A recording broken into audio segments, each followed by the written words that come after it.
Jeremiah chapter 20 verses 7-9. The word of the Lord has brought me derision, or ridicule. You duped me, O Lord, and I let myself be duped. You were too strong for me, and you triumphed. All the day I am an object of laughter, everyone mocks me. Whenever I speak, I must cry out, violence and outrage is my message.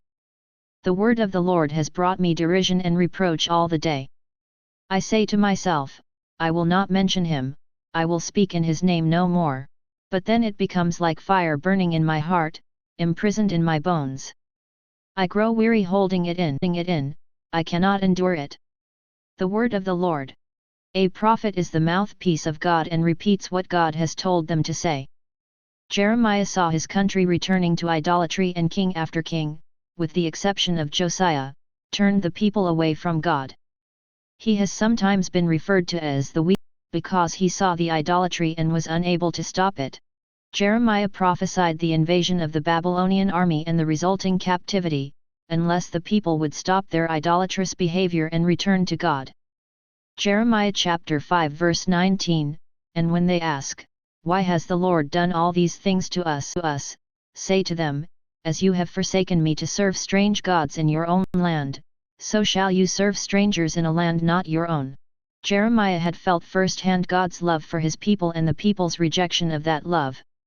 God made a personal prediction to Jeremiah, they will fight against you, but not prevail over you, for I am with you to deliver you, says the Lord. This prediction was fulfilled many times. Jeremiah was attacked by his own brothers, beaten and put into the stocks by a priest and a false prophet, imprisoned by the king, threatened with death, and thrown into a cistern by Judah's officials. We hear Jeremiah express his displeasure with his life and accuses God of deceiving and overpowering him. He is probably wondering why God called him to be a prophet and had not protected him from suffering. But even when he was angry, felt deceived and tempted to give up, Jeremiah knew he had to continue doing God's work in the world.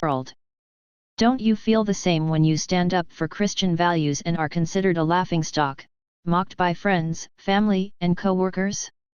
Romans chapter 12 verse 2, do not conform yourselves to this age, but be transformed by the renewal of your mind, that you may discern what is the will of God, what is good and pleasing and perfect.